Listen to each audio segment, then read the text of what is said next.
Sa patuloy na paglalim ng investigasyon dito sa Cabral Files at sa anomalya sa flood control projects, lumawig na ng lumawig ang issue. At ngayon nga, nasa gitna nito ngayon, si Congressman Leviste. Ilang araw lamang nakaraan, gumawa tayo ng video tungkol dito sa pahayag ni Remulla laban kay Congressman Leviste. At sinasabi na natin, parang wala sa lugar itong si si Ombudsman Remulla na tila siya na ang tumitira kay Congressman Leviste at para siyang naging spokesperson na uli ng Malacanang sa pagtira kay Leviste. Mag-iimbestiga siya pero meron na siyang konklusyon. So alam mo na agad na hindi siya magiging impartial na investigator. Subalit ang pinaka nakakatawa niyan, kung ito man ay makikita nating isang komedya o trahedya, ay ang biglaang paglalabas ng DOE, ng Department of Energy, ng kautusan kay Congressman Leviste daw o yung kanyang kumpanya na magbayad ng fine ng around 24 billion pesos. Ang sabi ng DOE sa pamamagitan ni Secretary Green, wala daw politika dito. Wala nga ba?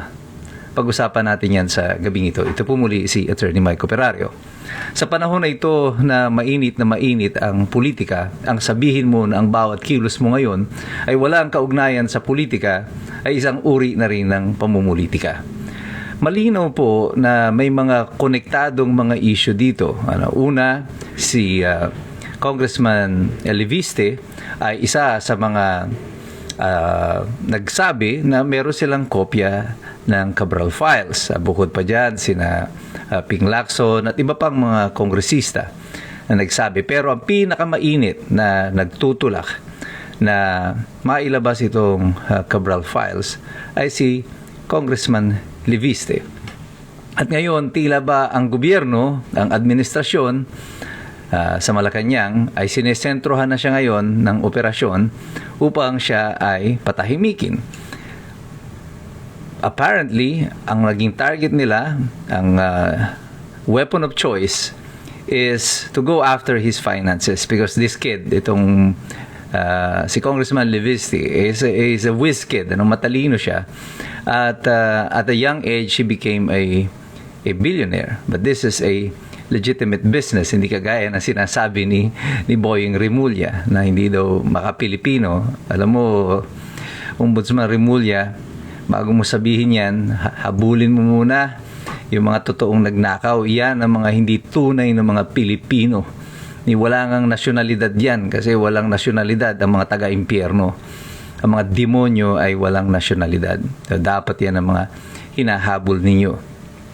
Itong si Congressman Leviste na ngayon ay patuloy na nagboboses ng nais ng mamamayan na maisalathala itong nilalaman ng Cabral Files ay ngayon ay nasentrohan ito ng biglaan na lang na inimposa ng 24 billion pesos fine ng DOE matapos magsalita ni Boying Remulla laban sa kanya. May kaugnayan nga ba ito? Sabi ng DOE wala. Sabi ng mamamayan, meron. Imposible pong wala na kaugnayan ang mga iyan. Sa kasalukuyan ng mga ilang araw, sinabi ko sa inyo, diniscuss ko po ito, na kapag ang pamahalaan ay nawawalan na ng tiwala sa kanya ang mamamayan, at sa survey na lumalabas ay patuloy na lumalagapak itong si BBM, si President Bongbong Marcos, ay tila binabawi na ng mamamayan ang kanilang pagpayag, ang kanilang consent sa kanya upang pamunuan niya ang sambayan ng Pilipino.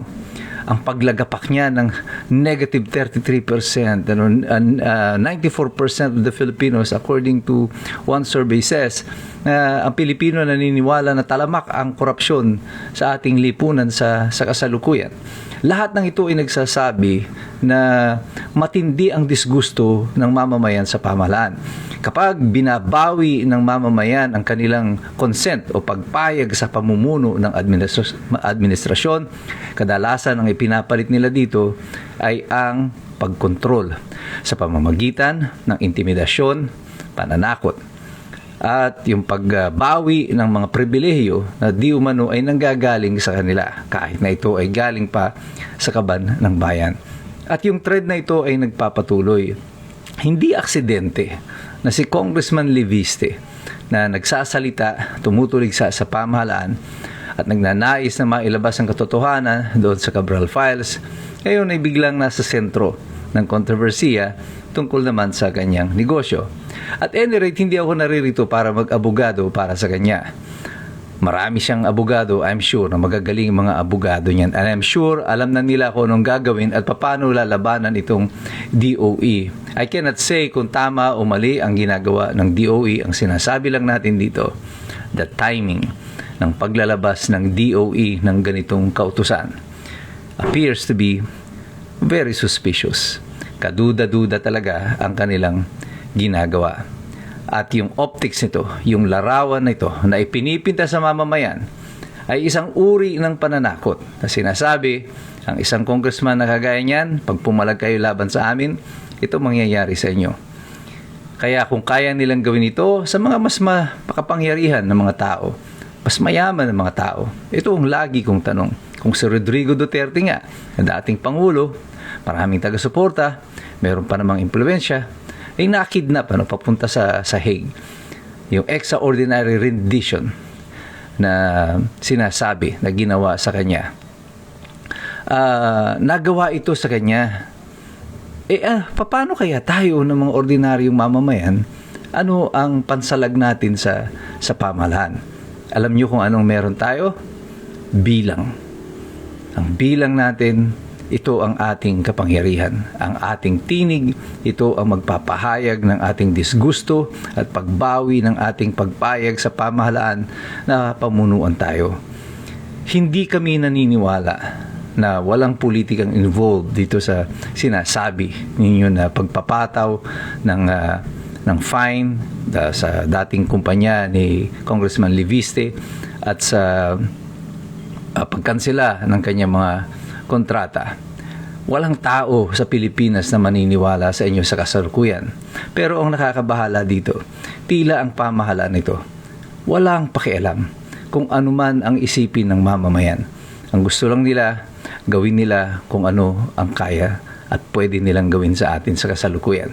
Pero tayong lahat, maalam na tayo, marunong na tayo, sapagkat patuloy tayong nagmamasid at nag-aaral. Dahil alam nating lahat, mahirap makialam ang taong walang alam. God bless you. God bless us all.